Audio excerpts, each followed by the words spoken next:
The alien ships moved slowly through space, their sleek hulls shining under the distant sun. Captain Veltar looked at his screen and smiled. Earth was just ahead, and it looked exactly like the report said, worthless. "Look at all that junk," his second officer said, pointing at the floating metal pieces around Earth's moon. "The humans really gave up, didn't they?" Veltar nodded. 50 years ago, the humans had tried to fight the galactic hegemony. They lost badly at Proxima Station. After that, they ran back to their home system like scared animals. The galaxy forgot about them. Who cares about a dead species? But deep inside the moon, Commander Jinha Park was not dead. He sat in a hidden control room, watching the alien scout ships on his screens. He had been waiting for this moment for 50 years. "Sir, they're taking the bait," Captain Kwansato said from his station. 3 ships, just like we expected. Jinha smiled. The aliens saw what they wanted to see, broken human ships floating in space like a graveyard. They had no idea that every piece of junk was carefully placed, every broken hull hid weapons. Every dead-looking engine was ready to fire. "Harin, are your toys ready?" Jinha asked into his radio. Dr. Harin Lee was deep inside what looked like a destroyed carrier ship. Her workshop was full of strange machines that mixed human and alien technology. She had spent decades studying every piece of alien wreck they could find. The aliens built things to be safe and predictable. Harin built things to be impossible. "More than ready," Harin said, her hands dancing over controls that no alien would understand. "My babies have been sleeping for too long." The alien scout. Ships moved closer to Earth. Captain Veltar was already writing his report in his head. Humans still hiding behind their moon. No threat to the hegemony. Recommend continued ignore status. That's when the junk started moving. At first, it was just one piece, a twisted chunk of metal that looked like a failed human experiment. It slowly turned toward the alien ships. Then another piece moved, then another. "What is that?" Veltar's officer asked, but his captain was too shocked to answer. The floating junk wasn't junk at all. It was ships. Dozens of ships that looked like someone had welded alien technology onto human hulls with a blowtorch. They should not work, they should not fly, but they were moving with perfect coordination. "Impossible," Veltar whispered. "Those designs, they break every law of engineering." Harin's voice crackled through the hidden human network. "Laws are for people who lack imagination." The first junk ship fired.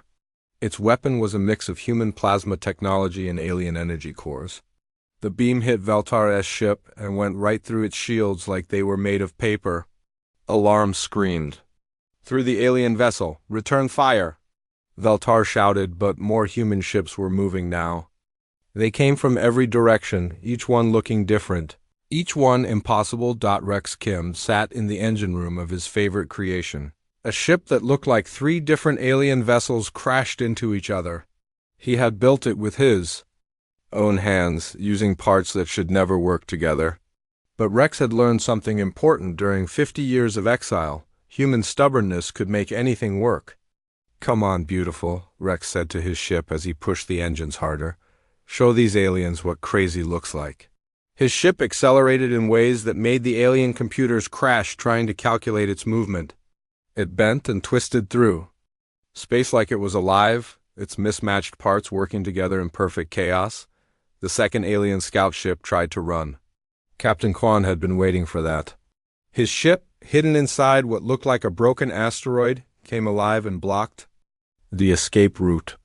The aliens found themselves surrounded by ships that should not exist. "This is impossible," the alien captain screamed into his radio. "Human ships don't move like this. Human weapons don't work like this." But Admiral Jack Morrison, commanding the defense from his flagship that looked like a flying scrap pile, had 50 years of anger to burn. "Tell that to someone who cares," he said as his ship's impossible weapons charged up.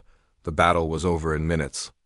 3 alien scout ships became space dust, destroyed by weapons that combined human fury with alien technology in ways that made no sense to anyone except the humans who built them.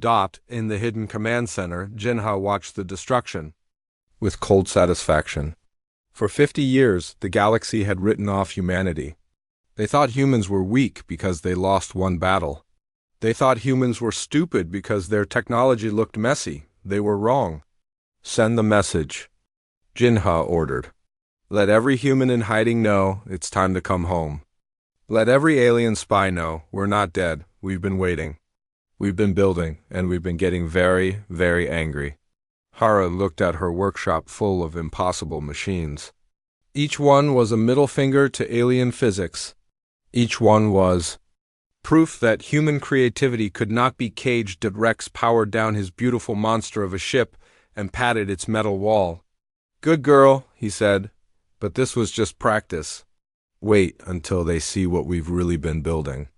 Captain Quan started erasing all traces of the battle from space. The galaxy would know something happened here, but they would not know how. They would not understand what they were really dealing with until it was far too late. The alien scout ships were gone, but their job was done. They had sent one final message before being destroyed, a message full of fear and confusion that would reach Hegemony Command in 3 days. Jinha knew what would happen next. The Hegemony would send more ships, bigger ships. They would come to finish what they started 50 years ago. He was counting on it. Earth's graveyard was awake. And it was hungry. The Hegemony War Council chamber was filled with angry voices. High Admiral Kethver slammed his fist on the metal table as he watched the grainy footage for the 5th time. Human ships that looked like flying junk had destroyed 3 scout vessels. In minutes, this is impossible, shouted General Vexra from the Nexari fleet. Humans build crude ships. Humans use primitive weapons. This footage must be fake. But Admiral Kethver knew it was real. He had fought humans before at Proxima Station. 50 years ago. He remembered their stubborn refusal to die even when they were losing. But this was different. This was organized. This was planned. Send Battle Group 7, Kethver ordered. 12 heavy cruisers and the dreadnought Thunder of Stars. If the humans want to play with real weapons, we will show them what real firepower looks like. 3 weeks later, the Hegemony Battle Group dropped out of faster-than-light travel at the edge of Earth's system. Captain Morduk commanded the fleet from his massive dreadnought. He looked at his screens and saw the same thing. The scouts had seen floating junk around Earth's moon. Pathetic, Morduk said to his crew. Humans hide behind garbage and think it will save them. Begin the attack. Destroy everything that moves. But deep in the Luna Command Center, Admiral Jack Morrison was putting on his old uniform for the first time in 50 years. The man was 70 years old, with gray hair and scars from the last war. But his eyes still burned with the fire that had made him humanity's greatest military leader. Feels good to be back, Jack said as he walked into the hidden command room. Jinha was waiting for him with a smile. Sir, your flagship is ready, Jinha said. Hurin outdid herself this time. Jack looked at the ship on his screen and laughed. It was the ugliest thing he had ever seen. The main hull was human steel, but it had alien energy cores sticking out like tumors. Nexari gravity engines were welded to human fusion drives. Weapon systems from 3 different species were bolted together in ways that should have made the ship explode. Beautiful, Jack said. What are you calling this monster? The impossible, Hurin said over the radio. Because that's what everyone will say when they see it work. Rex Kim was in his workshop, putting the final touches on his latest creation. The ship looked like someone had crashed 3 different vessels together and then struck them with lightning. But Rex knew every bolt, every wire, every impossible connection that held it together. Come on, sweetheart, Rex said to his ship as he started the engines. Time to show the galaxy what human engineering really looks like. The Impossible lifted off from its hidden dock inside Luna and joined the growing fleet of human ships. Each vessel was different, each one broke the rules, and each one was crewed by humans who had been waiting 50 years for this moment. Captain Quan coordinated the fleet movements from his command ship, a vessel that looked like a flying pile of scrap metal but moved through space like a hunting shark. All ships report ready, Admiral, he said to Jack. Then let's remind these aliens why they should have left us alone, Jack replied. The hegemony fleet moved toward Earth with confidence. 12 heavy cruisers in perfect formation, followed by a dreadnought that could destroy planets. Captain Mordek had fought rebels before. This would be over quickly. That's when the human fleet revealed itself. What looked like random pieces of junk suddenly moved with purpose. Ships that should not fly soared through space with grace that made no sense. The impossible led the charge, its mixed technologies somehow working in perfect harmony. "What in the void are those things?" Mordekai's weapon officer asked. But the captain had no answer. The battle began with Rex's newest creation diving straight at the lead hegemony cruiser. The alien captain tried to shoot it down, but the human ship moved like it was alive, dodging between laser beams and missile trails. "Impossible!" the alien shouted. "No ship can move like that." But Rex just smiled as his beautiful monster twisted through space. The ship's mismatched parts were not fighting each other, they were dancing together. Human creativity had found a way to make chaos work. The impossible opened fire with weapons that should not exist. Harin had combined human plasma cannons with alien energy cores and something she called pure spite for fuel. The beam hit the hegemony cruiser and went through its shields like they were not even there. "Shields down on Destroyer 7. Someone screamed over the alien communications. Captain Kwan's ship attacked from another angle, its weapon systems changing in real time as the battle developed. The aliens had built their ships to follow rules. The humans had built their ships to break rules. More human vessels joined the fight. Each one looked different, each one should not work. But they moved through the battle like a pack of hunting animals. Their crews' 50 years of anger made manifest in steel and energy. Admiral Jack Morrison watched from the Impossible's bridge as his fleet tore through the alien formation. These were not the same humans who had retreated 50 years ago. These were humans who had been forged in the fire of defeat and tempered by years of preparation. "Target the dreadnought," Jack ordered. "Let's show them what we learned from losing." Harin's masterpiece, a destroyer built around a core of human determination, accelerated toward the massive hegemony flagship. The alien ship fired everything it had, but the human vessel seemed to absorb the damage and keep coming. "Impossible!" Captain Morda shouted as the small human ship slammed into his dreadnought's shields. But the shields were not designed to stop something powered by 50 years of human fury. The destroyer went right through the shields like they were made of air. Its weapons fired point-blank into the dreadnought's hull, and the massive alien ship began to break apart. "Retreat!" Mordek ordered, but it was too late. Human ships surrounded the surviving alien vessels like wolves around injured prey. The battle was over in 2 hours. 12 hegemony cruisers and 1 dreadnought had become space debris. The human fleet had not lost a single ship. In the Luna Command Center, Jinha watched the destruction with cold satisfaction. The galaxy had forgotten humanity's name. Now they would remember it. "Send a message to all hegemony space," Jinha ordered. "Tell them we are still here. Tell them we are still growing. And tell them we are done hiding." Admiral Jack Morrison looked out at his impossible fleet and smiled.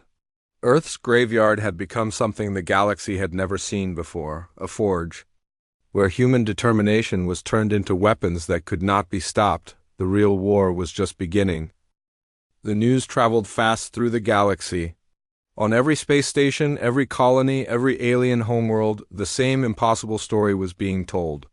The humans, those primitive creatures who had run away 50 years ago, had destroyed an entire hegemony battle group.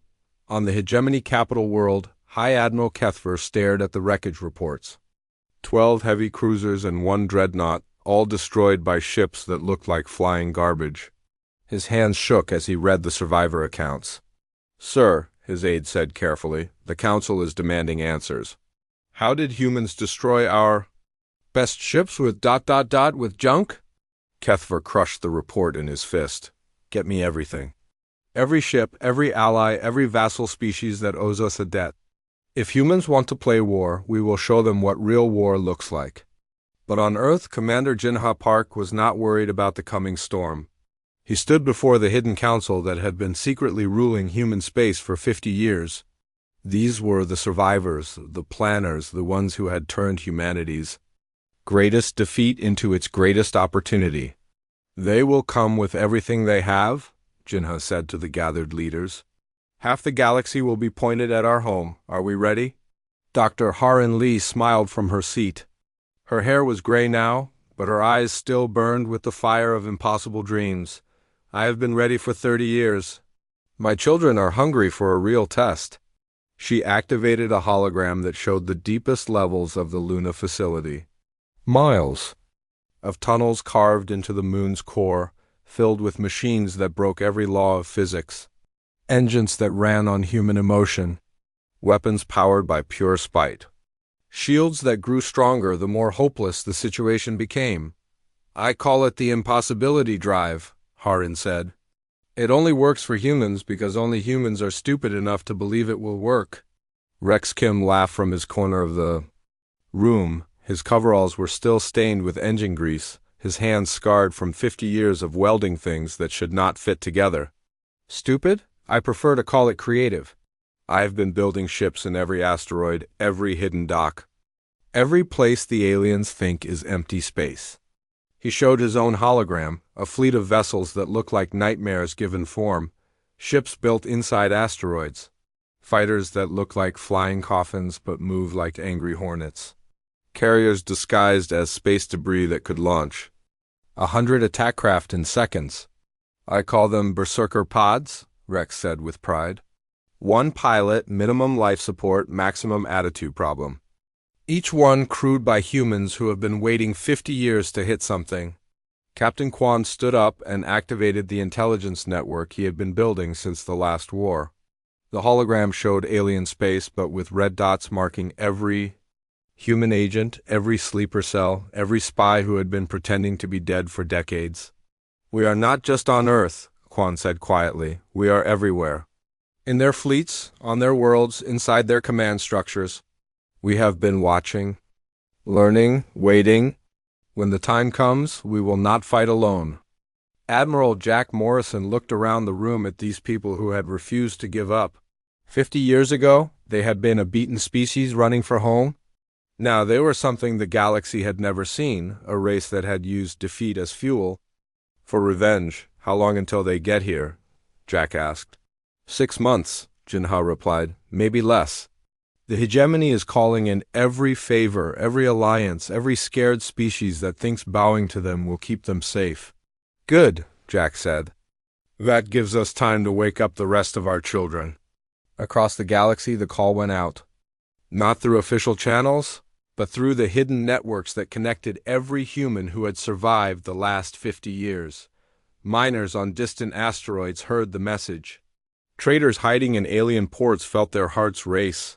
Families who had changed their names and lived as refugees suddenly remembered who they really were. They came home. The sight was impossible. Ships that should not fly arrived from every corner of known space. Vessels built in secret shipyards, fighters assembled in hidden bases, entire fleets that had been waiting in the dark spaces between stars. Harin watched her greatest creation take shape in the Luna construction bays. The ship was her masterpiece, a vessel that looked like it had been struck by lightning and held together by pure willpower. Its engines used technology that made alien scientists cry. Its weapons combined human fury with alien precision in ways that should have been impossible. "What will you call her?" Rex asked as he helped install the final impossible components. "The fire of Terra," Harin said, "because that is what burns in every human heart. The fire that refuses to die, no matter how dark things get." Rex nodded and continued his work. His own ship, a monster that looked like 3 different vessels welded together by a drunk engineer, sat in the next bay. He had built it with his own hands, using parts that should never work together. But it flew because Rex believed it would fly, and sometimes that was enough. Captain Quan coordinated the growing fleet from his command center. Ships arrived every day, each one different, each one impossible. Some were built inside asteroids. Others looked like flying scrapyards. A few seemed to be held together by hope and stubbornness alone, but they all had one thing in common: they were crewed by humans who had been counted out, written off, forgotten by a galaxy that thought they knew what humanity was capable of. Junha stood on the observation deck, watching the impossible fleet grow. In 6 months, maybe less, the combined military might of half the galaxy would arrive at Earth.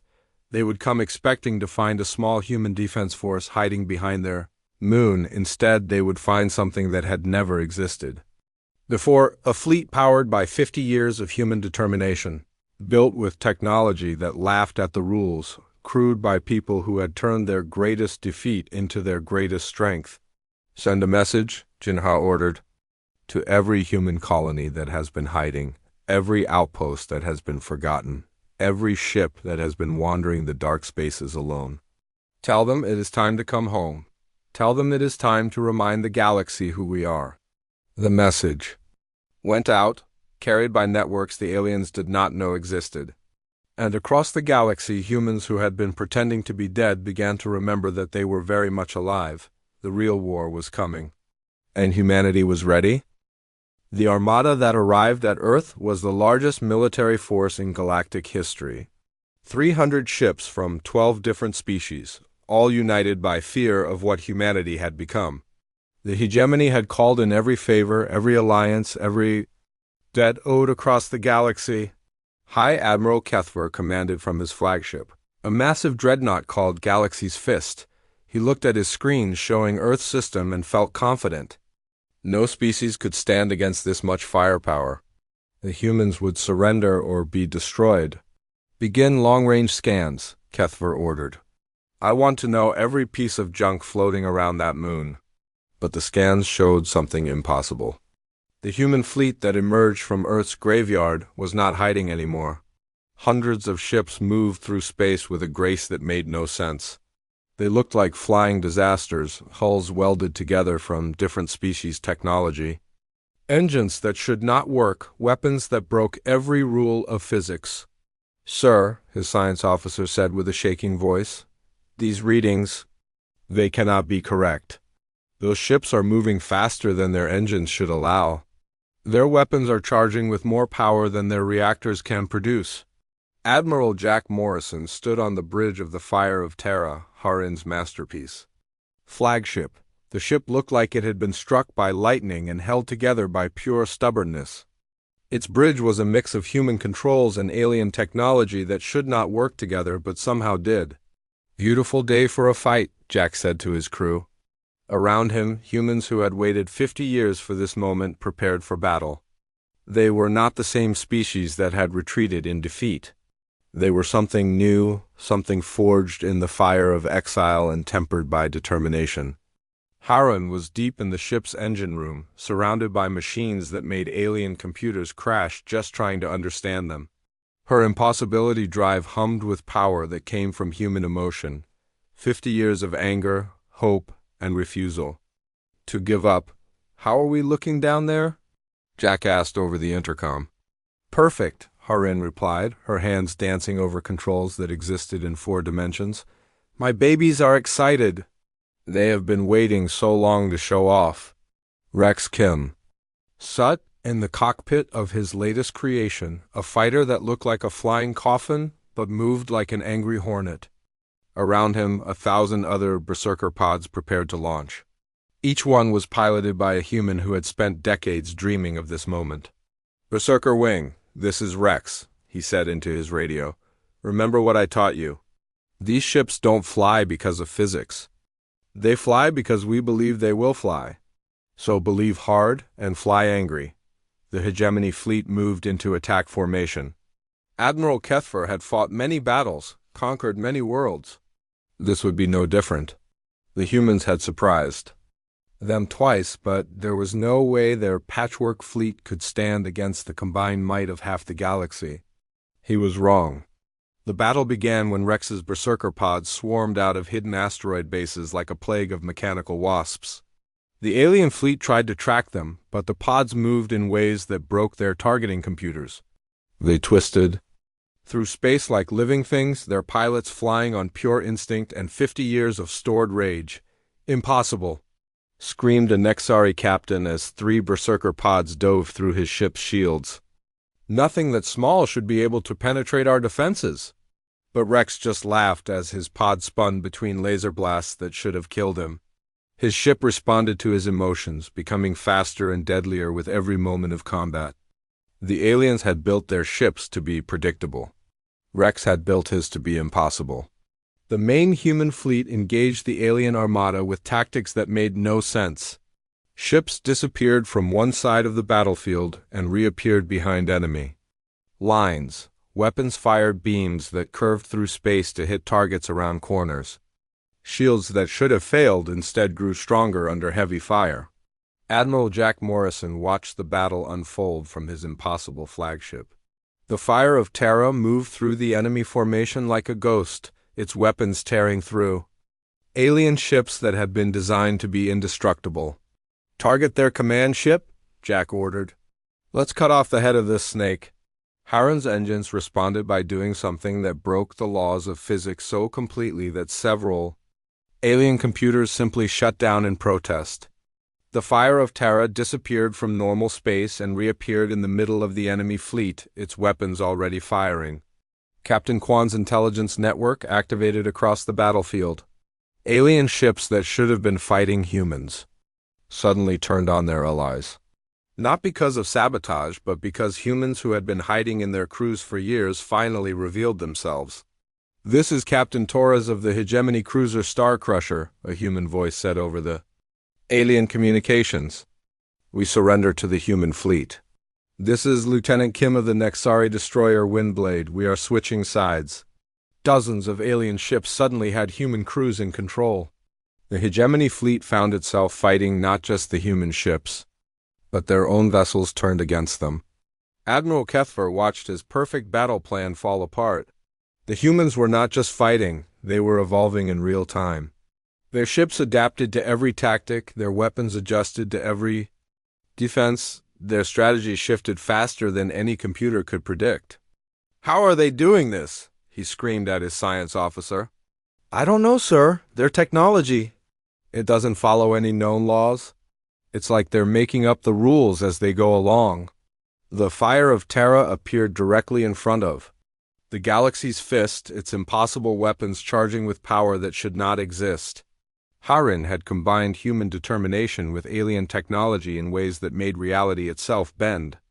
"Surrender," Jack Morrison said over the communications. "Your fleet is beaten. Your allies are joining us. Your superiority is a lie," but Kethver was too proud to surrender.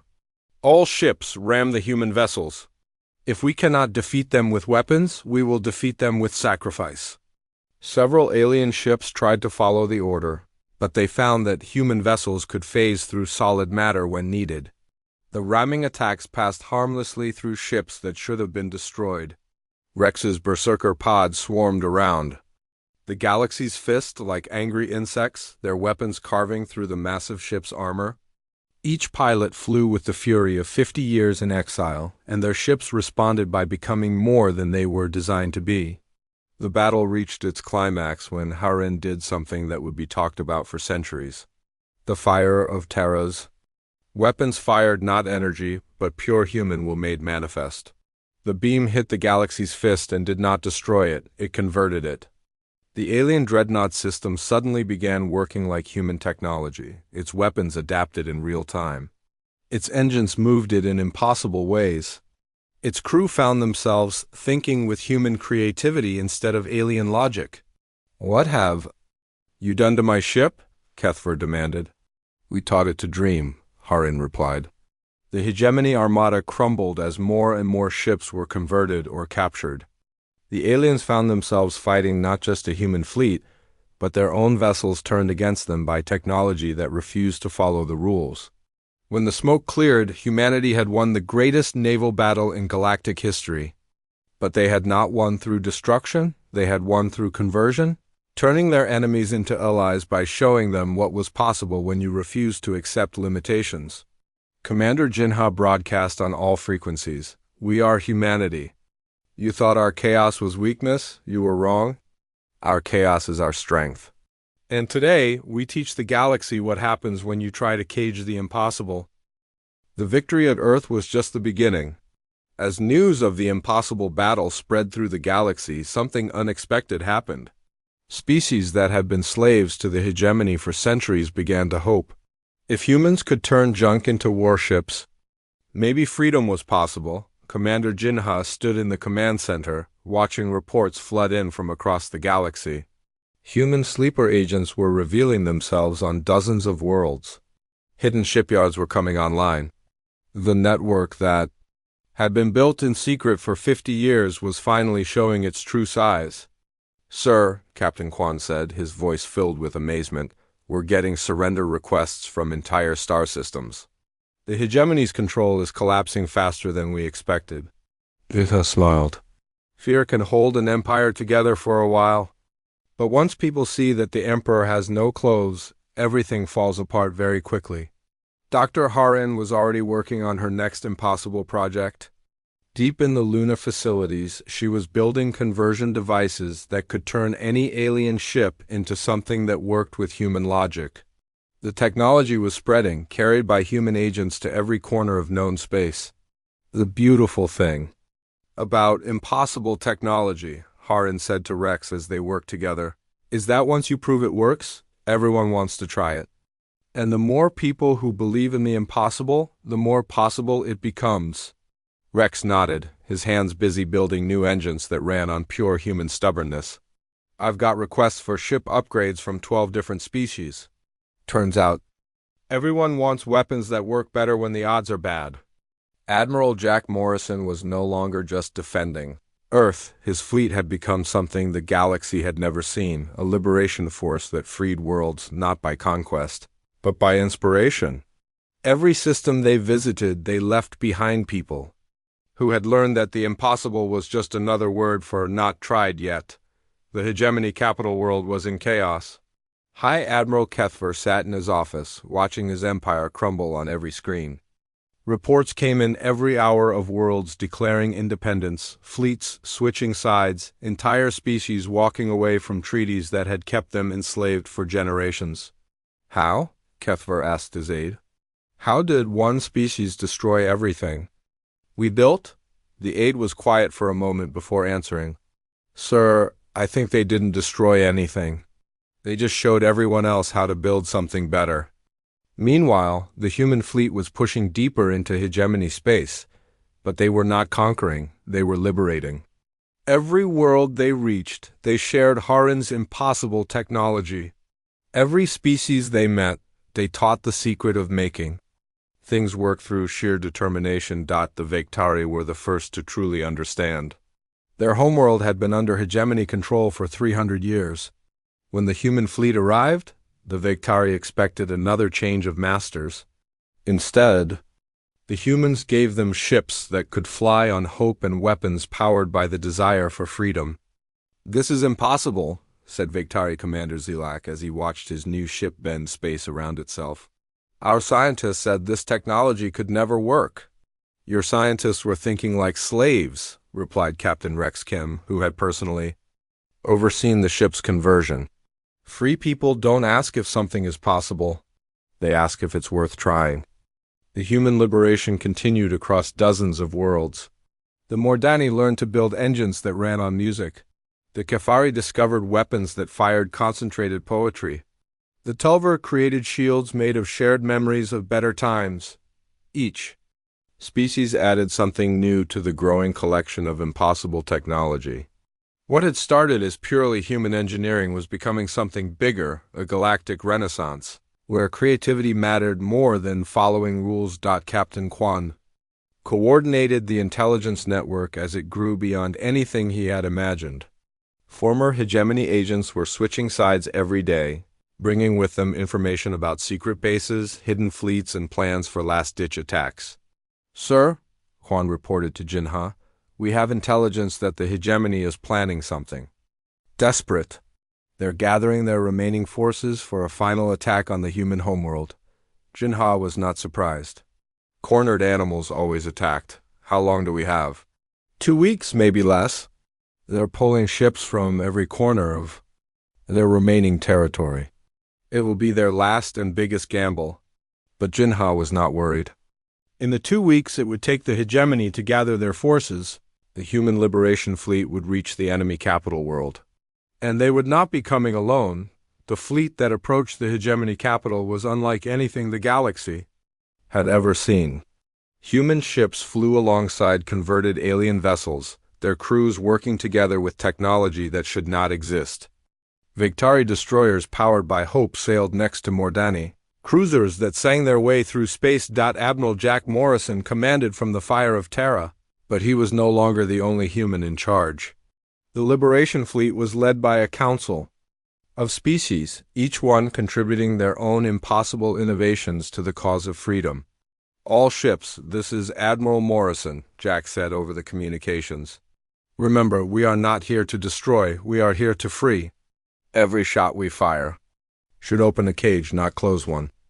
The battle for the hegemony capital was swift and decisive. The remaining loyal forces tried to fight, but their hearts were not in it.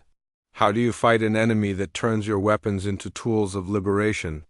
How do you defeat ships powered by the dreams of a dozen species? Harren's masterpiece was revealed in that final battle. She had built a device that could convert an entire planet's infrastructure in minutes. The hegemony capital world's defense grid suddenly stopped attacking the Liberation Fleet and started broadcasting messages of freedom to every corner of the galaxy. Citizens of all species, the converted planetary AI announced, you are no longer property of the hegemony. You are free to dream, free to build, free to make the impossible real. Rex Kim flew his personal fighter through the planet's atmosphere, dropping conversion pods at key locations. Each pod contained the tools and knowledge needed to build impossible technology. Within hours, the former slaves were building their own ships, their own weapons, their own dreams made real. The hegemony government collapsed not with violence but with laughter. When faced with impossible technology powered by joy, hope, and determination, their rigid system simply could not comprehend what it was fighting. High Admiral Kethver stood on his balcony, watching impossible ships fill his planet's sky. He understood now why his empire had fallen. You cannot rule people who refuse to accept limitations. You cannot control species that have learned to make their dreams real. Sir, his aide said quietly, the humans are requesting your surrender. Kethver looked at the message on his tablet. It was not a demand for submission. It was an invitation to learn. The humans were offering to teach him how to build ships that flew on possibilities instead of fuel. For the first time in his military career, High Admiral Kethver smiled. Tell them yes, he said. I want to learn how to make the impossible work. The galaxy had learned what it truly meant to be human, to look at the word impossible and hear challenge accepted. 1 year after the fall of the hegemony, the galaxy was a different place. Where once there had been rigid rules and careful order, now there was beautiful chaos. Ships that sang through space carried trade between worlds. Weapons that fired pure creativity were used to build instead of destroy. The impossible had become normal. Commander Jinha Park stood in the great assembly hall on the former hegemony capital world, now renamed New Hope. Representatives from hundreds of species filled the room, all gathered to sign the Charter of Impossible Dreams, the document that would create a new galactic government based on freedom and creativity. Today, Jinha said to the assembled delegates, we do not sign a treaty of conquest. We sign a promise that every species, every world, every individual has the right to dream impossible dreams and make them real. The applause that followed was not polite diplomatic clapping. It was the sound of beings who had learned that limitations were just suggestions, and suggestions could be ignored. Dr. Harin Lee had become something she never expected, a teacher. Her workshops on impossible engineering were attended by scientists from across the galaxy, but they were not learning formulas or equations. They were learning how to think like humans. The secret, Harin told her latest class of alien students, is not in the technology. The technology is just metal and energy. The secret is in refusing to accept that something cannot work. When you truly believe it will work, then it does. Young Vektari engineer raised her hand. But Professor Harin, what if the laws of physics say it cannot work? Harin smiled. Then you politely tell physics to try harder? Physics is not the boss of us. We are the boss of physics. And physics will learn to keep up. Rex Kim had the biggest workshop in the galaxy now. His shipyards orbited 12 different stars, each one filled with apprentices learning to build ships that should not exist. But Rex had not lost his touch for the personal. His latest creation sat in the main bay, a small fighter that looked like it had been assembled by a drunk artist. She's beautiful, said his newest apprentice, a former hegemony engineer named Kolmesh who had learned to weld with hope instead of just heat. She is, Rex agreed, patting the ship's hull. And she will fly because we believe she will fly. That is all any ship needs, someone who believes in it completely. Captain Kwan's intelligence network had evolved into something unprecedented, a galaxy-wide communication system that carried not just information but inspiration. Every day, reports came in of new, impossible inventions, new creative solutions, new ways of making dreams real. Sir, his aide reported, the Mordani have built a star that sings lullabies. The Kefari have created a planet-sized library where the books write themselves. And the humans on New Terra have invented engines that run on laughter. Kwan nodded with satisfaction. This was intelligence gathering at its finest, tracking the spread of impossible dreams across the galaxy. Admiral Jack Morrison had officially retired, but he still kept his flagship ready. The Fire of Terra sat in Earth's orbital dock, her impossible engines quiet but never truly asleep. Sometimes Jack would sit in the captain's chair and remember the battles that had changed everything. Admiral, Harin said as she joined him on the bridge, do you ever regret what we did, turning the galaxy upside down? Jack looked out at the view screen showing Earth, no longer a hidden graveyard, but a beacon of possibility that drew visitors. From across known space, ships that defied physics filled the sky, their crews learning the human way of making the impossible work. Regret? Jack laughed. Harin, we took a galaxy full of people who had forgotten how to dream and taught them to fly on hope. That is not something to regret. That is something to be proud of until the stars go dark. The celebration continued for days. Species that had been enemies for centuries worked together on projects that made no sense to anyone except the people building them. The Tulvar and the Nexari were constructing a space station powered by shared memories. The Zephyrians and the Kefari had invented teleporters that worked by thinking really hard about where you wanted to be, but the greatest achievement was not technological, it was cultural. The galaxy had learned the most human trait of all.